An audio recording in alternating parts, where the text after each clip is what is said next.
अस्सलामुअलैकुम and welcome class. मैं हूं आपका टीचर सैयद बख्त। हम पढ़ रहे हैं नेटवर्किंग फंडामेंटल्स। आज का टॉपिक है switch, an entirely important topic again. या I said that again, you know that कि मैं हर बार यही कह रहा हूं because these are the fundamentals of networking. Switch is entirely important. अगर आप फर्दर जितना भी डिटेल से आप नेटवर्किंग को पढ़ने वाले हो on what ever it will be, switch आपके आड़े आएगा ही आएगा। तो इसको हम ठीक से डिटेल से वन बाय वन सीक्वेंस में स्लोली करके ठीक से समझेंगे ताकि हमें कॉन्सेप्ट भी बन जाए, वर्किंग भी समझ आ जाए, टाइप्स भी पता चल जाए। यानी हम इस एक ही लेक्चर में स्विच को कम्प्लीटली इंटायरली समझ लेंगे कि ये दुनिया में एक्चुअली है क्या। ये जो हवा बना हुआ है, स्विच लिटरली एक हवा ही है नेटवर्किंग में, क्योंकि ये बहुत ज़्यादा इंपॉर्टेंट है। अगर किसी को स्विच के बारे में नहीं पता तो समझो उसे नेटवर्किंग आज के दौर में पता ही कुछ नहीं, क्योंकि आजकल ब्रिज, हब्स वगैरह वो चीज़ें तो यूज़ हो ही नहीं रही। ना हब यूज़ हो रहे हैं, ना ब्रिजेस यूज़ हो रहे हैं, आजकल यूज़ हो रहे हैं स्विचेस। तो ये बहुत ज़्यादा इंपॉर्टेंट टॉपिक है according to every nature of the networking. So without further adieu let's get started.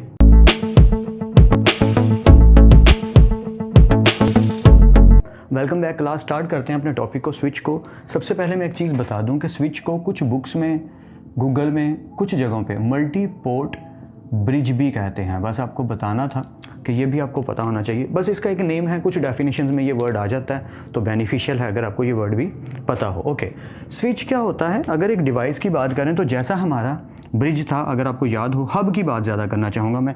Hub की जो शेप थी बिल्कुल कुछ वैसी ही सिचुएशन है कि यहाँ पर लगी हैं पोर्ट्स। हो सकेगा तो मैं यहाँ एक इमेज भी ऐड कर दूंगा, वरना गूगल साहब जिंदाबाद। और यार ज़रूर देख लिया करो, गूगल से चीज़ों के इमेजेस ज़रूर देख लिया करो। वैसे तो जैसे राउटर में हमारे अगर आप देखो तो पोर्ट्स बनी होती हैं, RJ45 का जैक जहाँ पे लगना होता है, आप समझ रहे होंगे। अब रिसेंट क्लासेस ज़रूर देखनी है क्योंकि मैंने पूरी प्लेलिस्ट बना दी है नेटवर्किंग की, तो वो लाजमन प्लेलिस्ट देखो ताकि सीक्वेंस में सारा नॉलेज आए। RJ45 जो जैक लगने होते हैं वो जो होती हैं वो हमारी पोर्ट्स होती हैं। तो हर पोर्ट का एक नंबर होता है, पोर्ट नंबर 1 2 3 4 5 6 7 एंड 8। अच्छा, यहाँ पे मैंने जो स्विच बनाया है उसकी 8 पोर्ट्स हैं, ठीक है बेसिकली।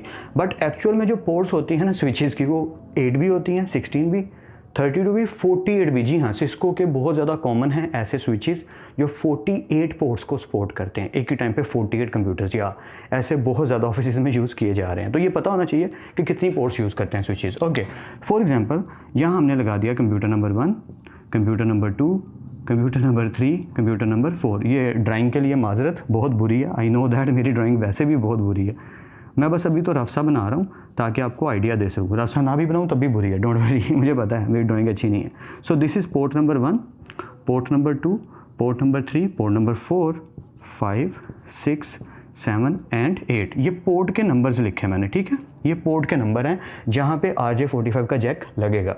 आई होप सो कि आप समझ रहे होंगे। ओके, और ये जो कंप्यूटर हैं, चलें इनके भी एक नाम रख लेते हैं ताकि जब हम डिस्कस करें तो सही से समझ आए।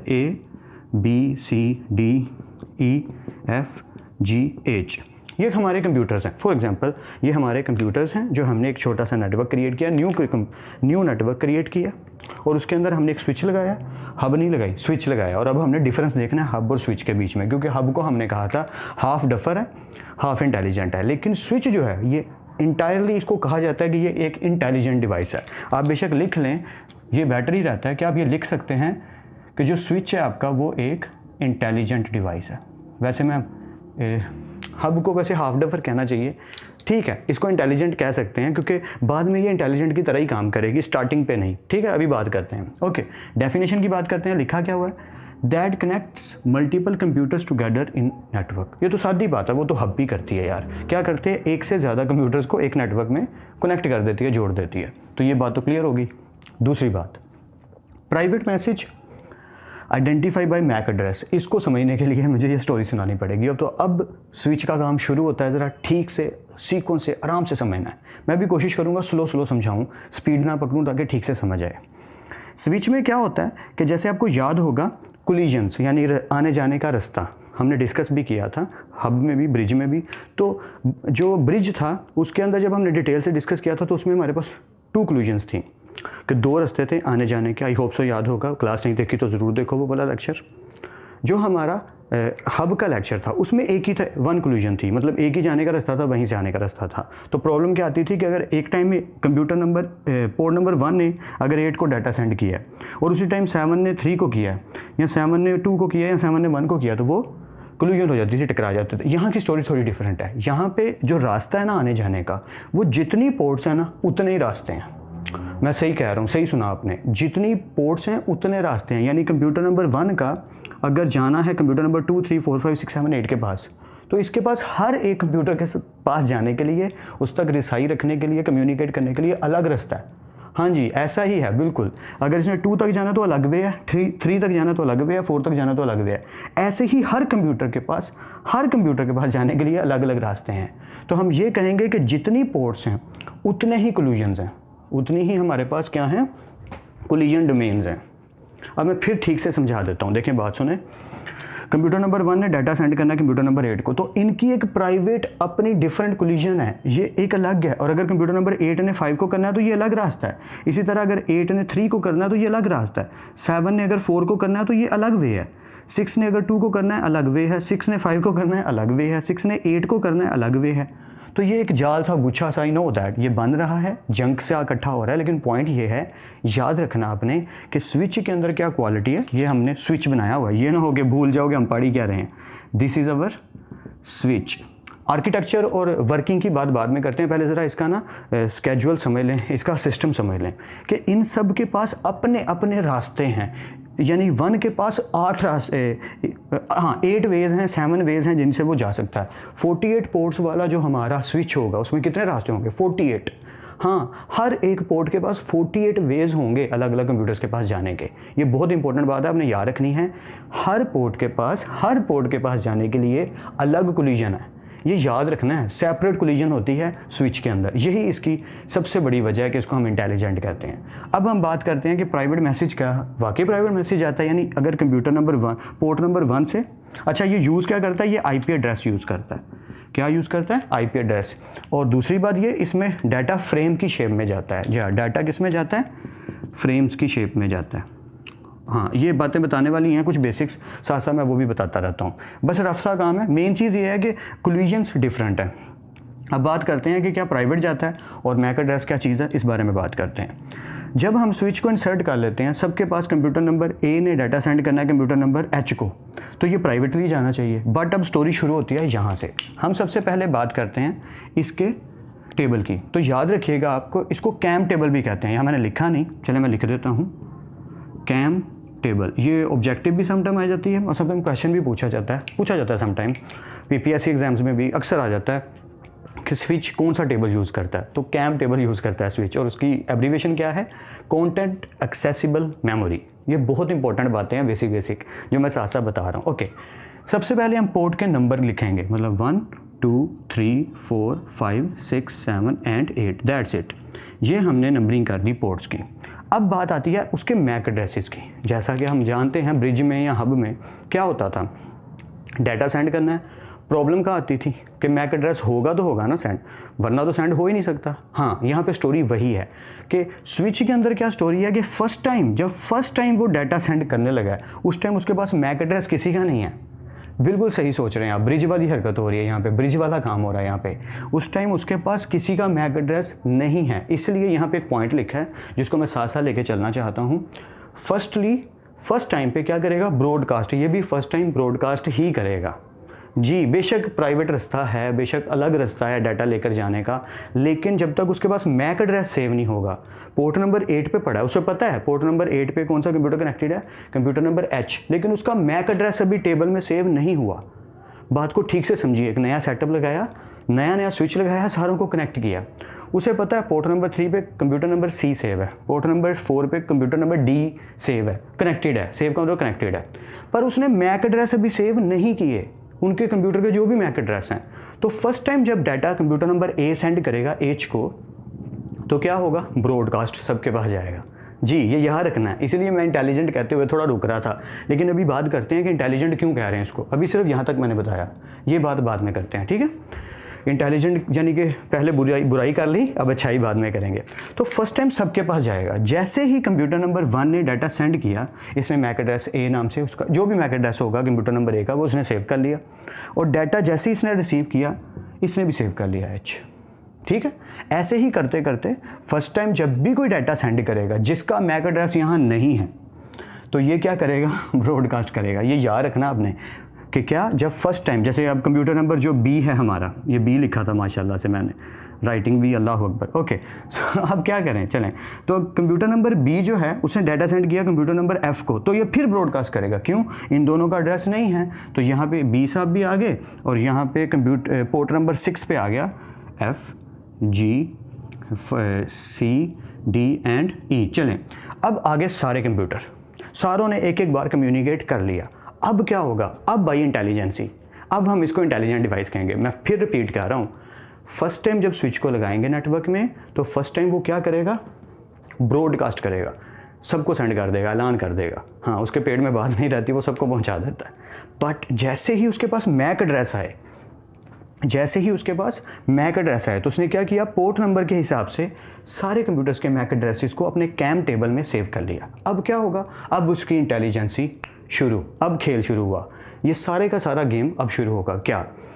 अब उसके पास 2 फैसिलिटेशंस हैं, परफेक्ट 2 फैसिलिटेशंस, ये और ये सारे काम शुरू हो गए, क्योंकि स्विच काम करना शुरू ही अब होगा सही से। पहले तो बस बेचारा सिर्फ जान पहचान कर रहा था, ऑफिस में नया नया आया था, सर आप कौन है, आप कौन है, अब पहचान होगी।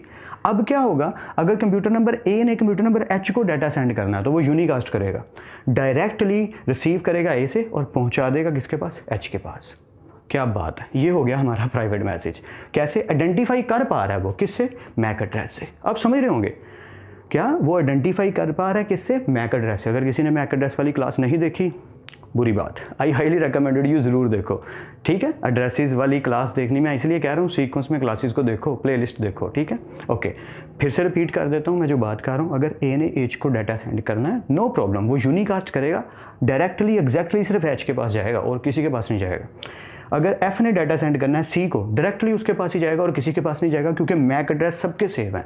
वो फ़ौरन जज करेगा, अच्छा किसने डाटा सेंड किया? पोर्ट नंबर 1 ने। कंप्यूटर नंबर ए ने किसको सेंड किया? पोर्ट नंबर 8 को, कंप्यूटर नंबर एच को। ओके, डायरेक्ट डाटा पहुंचा दो। आई होप आप समझ रहे हैं। अच्छा, अब आई मल्टीकास्ट वाली बात। अगर कंप्यूटर नंबर सी ने कहा पोर्ट नंबर 3 से डाटा सेंड किया 4 कंप्यूटर्स को, जी, अब वो स्पेसिफिकली एक से ज़्यादा को भी सेंड कर सकता है और सिर्फ उन्हीं के पास जाएगा। मल्टीकास्ट मैं देख रहा हूँ लिखा है ना, बिल्कुल सही लिखा है कि हम क्या कर सकते हैं, एक ही टाइम पे यूनिकास्ट भी कर सकते हैं और मल्टीकास्ट भी कर सकते हैं। मल्टीकास्ट का मतलब जिन कंप्यूटर्स का मैं बता रहा हूँ, जिन पोर्ट्स का मैं कह रहा हूँ, डाटा सिर्फ उनके पास लेके जाओ। तो कंप्यूटर नंबर सी ने फॉर एग्जाम्पल इन 4 को डाटा सेंड किया, तो एग्जैक्टली इन 4 के पास ही जाएगा और किसी को पता नहीं चलेगा। इसलिए यहाँ लिखा है प्राइवेट मैसेज, और वो आइडेंटिफाई किस बेस पे कर रहा है? उनके मैक एड्रेसेस की बेस पे।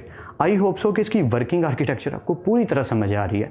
मैं समरी करके जल्दी से डिफाइन कर देता हूँ ताकि मैं ये पॉइंट्स आपको ठीक से बता सकूँ। सबसे पहली बात, फर्स्टली क्या करेगा? ब्रॉडकास्ट कर देगा। क्या करेगा? ब्रॉडकास्ट कर दे। और ब्रॉडकास्ट के लिए उसको कोई डोमेन नहीं चाहिए, वो बस एक ही बीच में पोर्ट होगी, एक पोर्ट जिससे सारे कंप्यूटर कनेक्टेड हैं, तो वो सबको सेंड कर देगा। इसलिए हम अक्सर ये लाइन भी बोलते हैं, यहाँ लिखी भी होगी, 1 ब्रॉडकास्ट डोमेन, यानी कि एक ही जरिया जिसके जरिए सारों को डाटा चले जाएगा। क्योंकि सम टाइम क्या होता है कि कोई ऐलान करना है ऑफिस में, कोई आप चाहते हो मेमो सबको पास चला जाए, जी कल छुट्टी है, कल ऑफ है, कोई फंक्शनल डे आ रहा है, ट्रेडिशनल डे आ रहा है, ईद आ रही है या कुछ भी, ट्रेडिशनल डे जब भी आएगा तो वो मेमो होता है ना, सबको सेंड किया जा रहा है। तो ऐसी सिचुएशन में हम वो डोमेन यूज़ करेंगे जो ब्रॉडकास्ट करे, सबको सेंड कर दे। तो इसमें ब्रॉडकास्ट के लिए एक ही डोमेन काफ़ी है, क्योंकि सबके पास जाना है, तो उसमें ज़्यादा डोमेन्स की ज़रूरत नहीं। लेकिन जब सेपरेटली डाटा सेंड करना है तो सबके पास अलग अलग कोलिजन डोमेन है कि अलग अलग रास्ते हैं। तो फर्स्ट टाइम डाटा सबको सेंड करेगा, जब मैक एड्रेसेस सबके सेव हो जाएंगे पोर्ट नंबर के साथ, तो फिर प्राइवेटली सिर्फ उसी को ही मैसेज सेंड करेगा जिसने सेंड किया और जिसको सेंड किया उनके बीच की कम्युनिकेशन के अकॉर्डिंग। यानी जिसने सेंड किया, जिसको सेंड किया सिर्फ उसे ही जाएगा और किसी को नहीं जाएगा। ये इसीलिए इंटेलिजेंट डिवाइस कहलाती है। यहाँ तक कई होप सो क्लियर है। अब एक यहाँ पॉइंट उठाते हैं, मज़ेदार खेल खेलते हैं। वो क्या? कंप्यूटर नंबर डी खराब हो गया या मैक एड्रेस चेंज होने लगा, कंप्यूटर चेंज कर दिया हमने, उसकी जगह कंप्यूटर नंबर वाई आ गया, हाँ चेंज हो गया। कंप्यूटर नंबर डी साहब ज़ाया हो गए, पोर्ट नंबर 3 पे थे और उसकी जगह कंप्यूटर नंबर वाई आ गया, पर उसका मैक एड्रेस तो सेव ही नहीं। For example computer number B ने डाटा सेंड किया पोर्ट नंबर 4 पे, तो उसने जब डाटा सेंड किया तो उसने देखा स्विच ने, अब ये खेल मज़ेदार है, ठीक से सुनना क्या हो रहा है। मैक एड्रेस नहीं सेव, पोर्ट नंबर 3 तो सेव है, सॉरी पोर्ट नंबर 4 तो सेव है, लेकिन पोर्ट नंबर 4 का जो डी था कंप्यूटर, उसका जो मैक एड्रेस था जो कैम टेबल में सेव था वो गया, क्योंकि कंप्यूटर ही उतर गया तो उसका एड्रेस तो चला गया ना, मैक एड्रेस चला गया। अब क्या होगा? मज़ेदार काम है।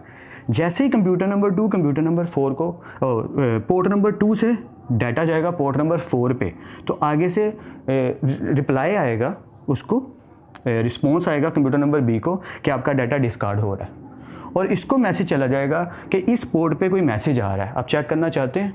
हाँ, ठीक से समझो, दोनों तरफ रिस्पॉन्स गया। इसको भी रिस्पॉन्स आएगा कि आपका मैसेज सेंड नहीं हो रहा, एरर आ रहा है, क्योंकि इसने जो एड्रेस डाला हुआ है वो पहले से कौन सा वाला है, कंप्यूटर नंबर डी के मैक एड्रेस के अकॉर्डिंग। मेरी बात को ठीक से समझना है, आईपी एड्रेस के काम चल रहा है। इसने डाटा सेंड किया कंप्यूटर नंबर 4 को, तो फर्स्ट टाइम इसको रिस्पॉन्स में मे भी एरर आए, मे भी ना आए, एरर नहीं भी आएगा, क्योंकि अगर इसने इंस्टॉलेशन कर ली, इसने प्रॉपर सारी सेटिंग कर ली, ऐसा होता है कि कंप्यूटर पे आईपी एड्रेसिंग की सेटिंग पूरी फ़ौरन से कर दी जाए, फिर नहीं प्रॉब्लम आती। तो फिर क्या होगा, जैसे ही कंप्यूटर नंबर 4 को जाएगा डाटा, कंप्यूटर नंबर 4 जैसे ही रिसीव करेगा तो यहाँ पर वो इसका मैक एड्रेस चेंज करके वाई कर देगा। ठीक से समझ नहीं आई, मैं रिपीट कर दूँ? ओके, कंप्यूटर नंबर बी ने कंप्यूटर नंबर वाई को डाटा अब सेंड करना है, पर डी को सेंड करना है, तो डी तो अब है ही नहीं। वो क्या करेगा, पोर्ट नंबर 2 से डाटा उठाएगा और 4 के पास लेके जाएगा। जैसे ही 4 के पास लेके जाएगा, यहाँ पे डी तो मौजूद नहीं होगा, तो डाटा ज़ाया हो जाएगा, डिस्कार्ड हो जाएगा। हाँ, तो ऐसी प्रॉब्लम से बचने के लिए यहाँ पे जो भी कंप्यूटर है उसको मैसेज आना चाहिए। हाँ, यही सोल्यूशन है। तो उसको आया ना मैसेज कि कंप्यूटर नंबर बी ने डाटा सेंड किया, आप रिसीव करना चाहते हैं कि नहीं। जैसे ही उसने रिसीव किया, मैक एड्रेस सेव हो गया और इसको रिस्पॉन्स पहले चला गया कि वहाँ पे कंप्यूटर नंबर डी अब मौजूद नहीं है। आई होप सो कि आपको थोड़ा सा आइडिया हो रहा है कि ये बता भी रहा है कि मैक एड्रेस चेंज हो गया, और दूसरा ये उसको डाटा रिसीव भी करवा देगा। I hope so. और बाकी हम जो पढ़ चुके हैं क्लाइंट सर्वर के, सर्वर सेटिंग कैसी करता है अपने स्विच की, that up to that device. हाँ, ओके, आई होप सो कि यहाँ तक आइडिया हो गया। एक चीज़ रहेगी, ये सर्किट क्या है, ये कौन सा सर्किट यूज़ हो रहा है, तो इसका एक नाम है जो आपको पता होना चाहिए, ASIP। ठीक है, ये नाम है, application specific integrated circuits. Switch हमारा ये वाले सर्किट्स यूज़ करता है। ये होते हैं इंजीनियरिंग वाली बातें, मज़ेदार बातें। स्विच हमारा कौन सा सर्किट्स यूज़ करता है, ASIP वाले सर्किट यूज़ करता है। कैम टेबल को साथ साथ यूज़ करता है। कैम टेबल में मैक एड्रेस सेव होते हैं, पोर्ट नंबर के साथ चेंज होते रहते हैं सिचुएशन के अकॉर्डिंग। प्राइवेट मैसेज सेंड करता है मैक एड्रेस की हेल्प से, नेटवर्क क्रिएट करता है, फर्स्ट टाइम ब्रॉडकास्ट करता है, उसके बाद यूनिकास्ट या मल्टीकास्ट करता है। आई होप सो समरी पूरी तरह क्लियर होगी। इसकी पोर्ट्स 8 से शुरू होकर 48 तक जाती है, स्विच पे डिपेंड करता है। अब जो मैंने कुछ बेसिक पॉइंट्स लिखे हैं वो भी पढ़ लेते हैं। आई होप सो आइडिया तो हो ही गया होगा, आई होप सो। ठीक है, अगर कोई कन्फ्यूजन हो तो वीडियो को पीछे करके ज़रूर देख लेना, और 2-3 दफ़ा देख लोगे तो वेल एंड गुड। ड्रामा भी तो देख लेते होते हैं, मूवीज़ भी देख लेते हैं 2-2 3-3 बार, सॉन्ग तो अनगिनत बार हम सुन लेते हैं। तो नॉलेज भी तो मिल रहा हो तो यार 2-3 बार सुनने में हर्ज क्या, अगर वो अच्छे से समझ आ जाए। ओके, लेयर 2 डिवाइस पे काम करता है। अब आप जानते हैं लेयर 2 का मतलब नीचे से हम वर्क कर रहे हैं ना, तो लेयर 2 का मतलब हो गया डाटा लिंक लेयर, और ये फ्रेम्स में डाटा सेंड और रिसीव करता है। ठीक, ओके। मेंटेन कैम टेबल, बिल्कुल ये कैम टेबल को मेंटेन करेगा। फुल डुप्लेक्स, डाटा कोई भी सेंड भी कर सकता है, रिसीव भी कर सकता है। हाफ डुप्लेक्स से भी ये था, एक टाइम पे डाटा या तो सेंड किया जा सकता है या रिसीव किया जा सकता है। फुल डुप्लेक्स का मतलब एक ही टाइम पे डाटा सेंड भी किया जा सकता है, रिसीव भी किया जा सकता है। हाफ डुप्लेक्स मतलब वॉकी टॉकी, एक टाइम पे या तो बोल सकते हैं या सुन सकते हैं। फुल डुप्लेक्स मतलब फ़ोन कॉल, उसी टाइम पे बोल भी सकते हैं, उसी टाइम पे सुन भी सकते हैं। आई होप सो ठीक से समझ आ रहा है ना। या फर्स्टली ब्रॉडकास्ट, ये तो टॉपिक पूरी तरह डिस्कस हो चुका है। देन यूनिकास्ट और मल्टीकास्ट, यूनिकास्ट भी कर सकते हो, मल्टीकास्ट भी कर सकते हो, एक को भी सेंड कर सकते हो, एक से ज़्यादा को भी सेंड कर सकते हो। Every port has separate collision domain, जो मैंने बताया, हर पोर्ट के पास सेपरेट कोलिजन डोमेन है। आने और जाने का रास्ता डिफरेंट है सारों का, यानी 48 पोर्ट्स वाला अगर स्विच है तो उसके अंदर 48 रास्ते हैं हर पोर्ट के लिए आने जाने के लिए। इसलिए लिखा है every port has separate collision domain. अगर ज़्यादा इशू है तो गूगल पे इंटरनल आर्किटेक्चर देख लेना। वैसे इतना डीप जाने की ज़रूरत मेरे ख्याल से आपको नहीं पड़ेगी। इस लेवल पे आपको इतना भी पता चल जाए तो वेल एंड गुड, इतना बेसिक नॉलेज आ जाए टू गुड। लेकिन नोट्स ज़रूर बनाओ, अपने हाथ से लिखा भूलता नहीं है, इसलिए बेटर है कि अपने हाथ से ज़रूर लिखा करो। समझ के लिखा हुआ, रट्टा मार के लिखा हुआ भूल सकता है, समझ के लिखा हुआ नहीं भूलता। Think it ink it. Okay, one broadcast domain, या ब्रॉडकास्ट के लिए एक ही डोमेन है, क्योंकि सबको सेंड करना है तो उसके लिए एक डोमेन ही काफ़ी है। पोर्ट्स 8 भी हो सकती हैं, 16 भी हो सकती हैं, 32 भी हो सकती हैं, 48 भी हो सकती हैं। आई होप सो यहाँ तक तो कोई कन्फ्यूजन नहीं। अब बात आती है दो नीचे जो लिखी हैं और फिर टाइप्स की बात करते हैं। ये वायर्ड स्विचेस भी होते हैं और वायरलेस स्विचेस भी होते हैं। ऑफ कोर्स वायर्ड की स्पीड ज़्यादा होगी क्योंकि वो तो डायरेक्ट कनेक्टेड है ना, वायर के ज़रिए RJ45 जैक के साथ कनेक्टेड है, तो वो फुल पावर देगा। लेकिन जो वायरलेस है, मीडियम में प्रॉब्लम आ सकती है, हवा में हवा तेज़ हो सकती है, सिग्नल इधर उधर टूटे जा सकते हैं, प्रॉब्लम्स आ सकती हैं। आसान बात सिर्फ इतनी है, wired are more powerful than wireless, तो वायर्ड की मैक्सिमम कहना गलत होगा, सिर्फ ये कहना ठीक होगा कि ये कितनी स्पीड को सपोर्ट करता है 100 Mbps को, और ये कितनी स्पीड को सपोर्ट करता है 10 Mbps को। बस ये नॉलेज के लिए पता होना जरूरी है। मैक्स मैंने क्यों लिखा, हमारे यहाँ यार इतनी आती है इसलिए मैंने मैक्स लिख दिया। अब मूव करते हैं टाइप्स की तरफ। मैं स्विच पूरा क्लियर क्यों करना चाह रहा हूँ यार, एक ही लेक्चर पढ़ लो जिसमें पूरा स्विच क्लियर हो जाए। ज़्यादातर क्या होता है, लिटरली ये होता है कॉलेजेस यूनिवर्सिटीज़ में, ये होता है, मेरे साथ भी होता है, मैं टीचर हूँ ना, समझता हूँ कि टाइम थोड़ा होता है तो मुझे जल्दी जल्दी कवर करना होता है टॉपिक को, कि आगे टॉपिक वाला अगला जो टॉपिक है वो छूट ना जाए। कोशिश होती है कि मैं पूरा ठीक से समझाऊँ। यहाँ मेरे पास खुला टाइम है, आपके पास भी कुछ सीख रहे हैं आप, सिखा रहा हूँ कुछ मैं, तो कोशिश ये है कि कुछ चीज़ छूट ना जाए जिससे आपके मार्क्स में डिडक्शन ना हो जाए, या इंटरव्यू में कहीं आप बात कर रहे हो तो कोई चीज़ छूट ना जाए, इसलिए मैं कोशिश कर रहा हूँ पूरा नॉलेज देने की। स्विच का टॉपिक यहाँ पे काफ़ी ज़्यादा लोग एंड कर देते हैं, इंक्लूडिंग मी आल्सो, समटाइम मैं भी कर देता हूँ। लेकिन टाइप्स की भी बात आती है जो बहुत ज़्यादा लोग डिस्कस नहीं करते, और आपको पता होना चाहिए इसकी 4 टाइप्स होती हैं। जी हाँ, लिटरेचर में लिखा हुआ है इसलिए मैं बता रहा हूँ, और ये जानना ज़रूरी है। PPSC एग्ज़ाम में भी आ जाता है और काफ़ी एग्जाम्स में भी आ जाता है। तो स्टूडेंट कहता है यार टाइप्स तो हमने स्विचेस की पढ़ी नहीं, स्विच तो एक ही टाइप का होता है, बस वो जो बेसिक डाटा वो तो हमें पता है, उससे रिलेटेड क्वेश्चन पूछो। नहीं, स्विच की टाइप्स भी होती हैं, इसलिए मैंने लिख दी कि सिर्फ 2 या 4 मिनट ऊपर लगेंगे लेक्चर के, लेकिन आपका फ़ायदा हो जाएगा। ठीक है, ओके। Types of switches. सबसे पहला जो टाइप का काम है हमारा, पहली जो टाइप है स्विच की वो है स्टोर एंड फॉरवर्ड स्विच। जी हाँ, ये नाम है, और सबसे ज़्यादा अगर मुझे कोई कहे कि जो पॉपुलर है वो यही वाली टाइप है जो सबसे ज़्यादा यूज़ होती है। जी हाँ, हमारी मार्केट में जो सबसे ज़्यादा यूज़ की जाती है एरियाज़ में, लोकल एरिया नेटवर्क्स में, वो सबसे ज़्यादा यही टाइप यूज़ की जाती है, store and forward switch. Definition पढ़ूंगा, साथ साथ बताई जाऊँगा कि फ़र्क क्या है चारों में, और ये काम कैसे करती हैं वो तो आपको पता चल ही जाएगा। या the switch buffers and verifies each frame before forwarding it. जी हाँ, इसके अंदर ये बहुत बड़ा बेनिफिट है, मैं अंडरलाइन कर देता हूँ, वेरीफाइज। देखें, बफर क्या होता है, जिसके अंदर डाटा स्टोर होके जाता है। स्विच का वो एरिया, वो पोर्ट का एरिया जहाँ पे डाटा स्टोर होके फिर आगे सेंड होता है। एक पोर्ट है ना, उसके अंदर बफर लगा हुआ है, डाटा उसके अंदर आया, उसने स्टोर करके फिर सेंड करना है। जैसे हमारा कैपेसिटर काम करता है, बिजली को स्टोर करके फिर आगे पहुँचाता है, बिल्कुल वैसे ही बफर क्या करता है, डाटा को एक बेशक माइक्रो सेकंड के लिए, मिनी सेकंड, माइक्रो सेकंड के लिए स्टोर करके सेंड करे, पर स्टोर करके सेंड करता है, वो होता है हमारा बफर। तो यहाँ पे क्या है, द स्विच बफर्स क्या करता है, the switch buffers and verifies each frame. Verifies each frame, ये वर्ड यूज़ करना है, बिफोर फॉरवर्डिंग इट। या ये चेक करके डाटा को सेंड करता है कि कहीं कोई एरर तो नहीं। या मज़े की चीज़, स्टोर एंड फॉरवर्ड स्विच क्या करता है, डाटा को सेंड करने से पहले चेक करता है अपने बफर में कि डाटा जब बफर में पहुंचा तो चेक हो रहा है, कहीं इसमें कोई एरर तो नहीं, और फिर वो सेंड होगा। आई होप सो आप समझ रहे हैं मेरी बात को। एग्जाम्पल दे देता हूँ, जैसे अगर कोई बैंक है तो बैंक ने बाहर कोई गार्ड खड़ा किया है जिसके पास एक टूल है जिससे चेक हो जाता है कि आपने कोई आर्म लगाया कि नहीं, आर्म डिटेक्टर चेक करने के लिए। बेशक उससे एक प्रॉब्लम आएगी, वो मैं बताता हूँ अभी, लिटिल स्लो, ये बताने लगा। फिर वो अंदर जाएगा बिफोर फॉरवर्डिंग इट, आगे जाने से पहले, कि वो आपके मेन गेट पे खड़ा हो गया और उसने एक आर्म डिटेक्टर पकड़ा है, जो भी आदमी आ रहा है उसे वो चेक कर रहा है प्रॉपर वे में, फिर कह रहा है सर आप अंदर जा सकते हैं। नेक्स्ट उसको प्रॉपर चेक कर रहा है, सर आप अंदर जा सकते हैं, प्रॉपर चेक कर रहा है, सर आप अंदर जा सकते हैं। ये क्या हो रहा है, यही है ये, the switch buffers and verifies each frame. Her frame को उसने चेक करके डाटा को सेंड करना है।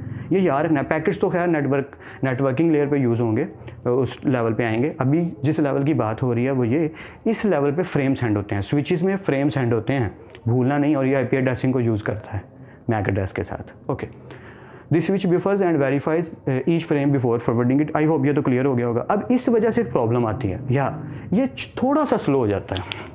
ऑफ कोर्स ना, लिटिल बिट स्लो तो होगा, क्योंकि हर एक फ्रेम को ईच फ्रेम ये चेक करके सेंड करता है। अगर एरर है तो सेंड नहीं करेगा, डिस्कार्ड कर देगा, बता देगा मैसेज सेंड नहीं हुआ। क्यों? क्योंकि उसमें एरर है। ये बात आपको पता होनी चाहिए, ठीक है। एक और एग्जांपल ले लेते हैं, ठीक है, वो मैं इसके बाद देता हूँ। The switch ready only up to the frame, ये याद रखिएगा, रीड ओनली, सॉरी मैं वही सोच रहा हूँ, रेडी कहाँ से आ गया, read only. The switch read only, ये सिर्फ देखेगा किसने सेंड किया है, किसको सेंड किया है।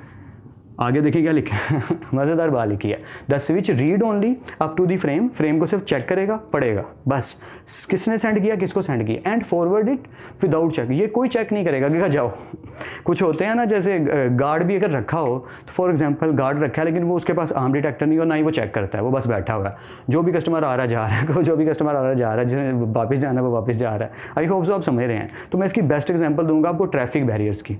समटाइम क्या होता है, ट्रैफिक बैरियर्स लगाए जाते हैं, मैक्सिमम मैक्सिमम हाईवेज़ पे, फ्रीवेज़ अमेरिका में और जो मोटरवेज़ हैं हमारे यहाँ, उनके यहाँ ज़्यादातर लगाए जाते हैं। वहाँ क्या होता है कि आपने जब भी किसी टर्मिनल को क्रॉस करना है तो वहाँ एक बैरियर आएगा, वो आपसे टिकट वगैरह लेंगे या गाड़ी को चेक करेंगे या कुछ भी, जब भी किसी भी तरह की चेकिंग होनी है तो गाड़ी की चेकिंग का मतलब है रोड बैरियर्स। वो रोड बैरियर लगा के खड़े होंगे, जो भी गाड़ी आएगी चेक होगी, वो आप करेंगे, आप जाओगे, फिर नीचे आ जाएगा उनका स्कोर दोबारा से। तो ये रोड बैरियर्स हैं। तो ये road store and forward switch क्या करता है, वो रोड बैरियर यूज़ करता है कि गाड़ी चेक होके जाएगी।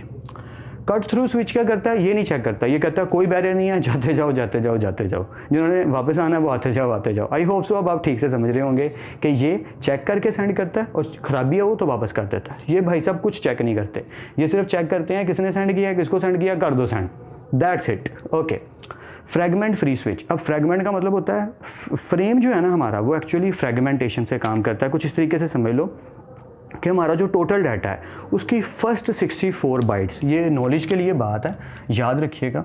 कहाँ पे बनाऊँ, रफ सा ही बनाना है। फॉर एग्जांपल ये आपका डाटा है, इसकी जो फर्स्ट 64 बाइट्स हैं उसमें ही आपका डाटा होता है। बाकी एक्स्ट्रा चीज़ें होती हैं, उनके बारे में हम डिस्कशन नहीं कर रहे, बस ये याद रखना है। फर्स्ट 64 बाइट्स हमारे फ्रेम की जो फर्स्ट 64 बाइट्स होती हैं, डाटा हमारा उसी के अंदर सेव होता है। तो हमारा फ्रेगमेंट फ्री स्विच क्या करेगा, ज़रा पढ़िए। इसके अंदर दोनों के बेनिफिट हैं, या दोनों के benefits of both store and forward switch and cut through switch. इन दोनों को अगर मैं मिला दूं तो क्या बनता है, फ्रेगमेंट फ्री स्विच। ये क्या करता है, ये चेकिंग सिर्फ फर्स्ट 64 बाइट्स की करता है कि जिसमें जो डाटा सेंड किया जा रहा है कहीं उसमें कोई एरर तो नहीं, तो ये किसका काम हो गया, स्टोर एंड फॉरवर्ड का। और बाकी चेकिंग नहीं करता, रिसीविंग साइड चेक करता है, सेंडिंग साइड चेक करता है और फ़ौरन से सेंड कर देता है। ये किसका काम हो गया, कट थ्रू स्विच का। आई होप सो आप ठीक से समझ रहे हैं कि ये क्या कर रहा है। अगर मेरे से पूछा जाए तो मैं कहूँगा कि आपने ट्रैफिक रोड बैरियर लगाने के बजाय वहाँ पे एक डिवाइस लगा दी जो नंबर प्लेट को पढ़ती है, और जो भी क्रिमिनल की नंबर प्लेट हो वो या तो अलार्म चला देती है या मैसेज सेंड कर देती है पुलिस को फ़ौरन से। आई होप सो आप मेरी एग्जाम्पल ठीक से समझ पा रहे होंगे कि ये दोनों काम कर रही है, चेकिंग भी कर रही है लेकिन स्पीड को कम नहीं होने दे रही। उसी स्पीड से डाटा गुजर रहा है, उसी स्पीड से डाटा जा रहा है जो कट थ्रू में जा रहा था, लेकिन इसमें थोड़ी सी सिक्योरिटी आ गई कि डाटा जो सेंड हो रहा है वो चेक होके जा रहा है। आई होप सो ठीक से समझ आ गया। आखिरी है अडेप्टिव स्विचिंग, कमाल की चीज़ है। ये इन तीनों स्विचिंग के तौर पे काम करता है। देखें लिखा क्या हुआ है, automatically selecting between the other 3 methods या मोड्स से लिखा है तो मोड्स यूज़ कर लो, मेथड लिखा हो तो मेथड। वैसे ये 3 मोड्स हैं तो मोड वर्ड ही बेटर है जब नोट्स बनाएं, जब पेपर की तैयारी करें। या automatically selecting between the other 3 modes, ये क्या करेगा, अकॉर्डिंग टू सिचुएशन स्विच को हम तीनों मोड्स में चला सकते हैं। हम चाहे तो इस मोड में चला लें, चाहे तो इस मोड में चला लें, चाहे तो इस मोड में चला लें। तीनों मोड्स में से अपनी मर्जी का मोड हम इसमें ऑन या ऑफ कर सकते हैं according to time, according to requirement. उसे कहते हैं अडेप्टिव स्विचिंग। और स्विच का टॉपिक यहाँ पे फाइनली ख़त्म हो गया। मैंने जो बोर किया उसके लिए माजरत, और अगर आपको कुछ ना कुछ नॉलेज मिल गया हो, समझ आ गई हो तो वेल एंड गुड। खुदा आप सबको खुश रखे। नेक्स्ट लेक्चर में मिलेंगे। 2 सिर्फ सजेशन है मेरे। एक तो जब भी लेक्चर देखो पॉइंट आउट सिर्फ एक बात माइंड में रखो कि हम कुछ सीखना चाह रहे हैं, बोझ मत समझो स्टडी को। सीखना, जो लर्निंग है उसको अपने माइंड में रखो। वज़ीर मूवी का डायलॉग है, सीखने से पहले ये सीख लेना चाहिए कि सीखते कैसे हैं। तो अब आप सीख लो कि सीखते इसलिए हैं ताकि हमें नॉलेज आ जाए। बात सिर्फ इतनी है कि आप कुछ सीख रहे हो, आपको कुछ आ रहा है, दैट मैटर्स ओनली, और कोई चीज़ मैटर नहीं करती। ठीक, सीरियसली कह रहा हूँ। नंबर 2, एक बात तो ये, नंबर 2 यार प्लेलिस्ट देखा करो। प्लेलिस्ट का बेनिफिट ये है कोई लेक्चर मिस ना हो ताकि पूरा नॉलेज आए। समटाइम कोई ऐसी बात हो जाती है जो मिस हो जाती है स्टूडेंट से, क्योंकि मैं भी ऐसी बहुत सारी गलतियाँ कर चुका हूँ जो चाहता हूँ आप लोग ना करें। तो बस इतना ही आपसे रिक्वेस्ट करनी थी कि एक तो सीखने की नीयत से पढ़ा करो। कोई भी सब्जेक्ट है, मेरे लेक्चर है या दुनिया का कोई भी टीचर पढ़ा रहा है, आप खुद पढ़ रहे हो चाहे कोई भी बुक पढ़ रहे हो, पूरे फोकस से पढ़नी है। ऐसे नहीं कि सेलफोन अच्छा नहीं, वो फिर स्टडी नहीं है। उस टाइम पे प्रॉपर पढ़ना है ना, तो प्रॉपर स्टडी को इज्जत दो, रिस्पेक्ट दो जो नॉलेज आप तक पहुंच रहा है। आपके पास तो शुक्र अल्लाह का बहुत ज़्यादा सारे वेज़ हैं जिन ज़रियों से आप पढ़ सकते हो। बहुत ज़्यादा सारे लोग हैं जिनके पास वो फैसिलिटेशंस ही नहीं है। तो खुदा का जो शुक्र है उसको मानना भी चाहिए, समझना भी चाहिए, उसकी कदर भी करनी चाहिए। और नंबर 2, प्लेलिस्ट इसलिए देखनी क्योंकि टॉपिक मिस ना हो जाए। एक नॉलेज मिल ही रहा है, बटोरना उसको तो ठीक से बटोरते हैं। फिर मिलते हैं नेक्स्ट लेक्चर में। तब तक अपना और अपने घर वालों का ख्याल रखिएगा। खुदा आप सबको खुश रखे और कामयाब करे। खूब मेहनत करते रहिए लेकिन स्मार्ट वर्क के साथ, और स्टडी हार्ड। अल्लाह हाफिज़ क्लास।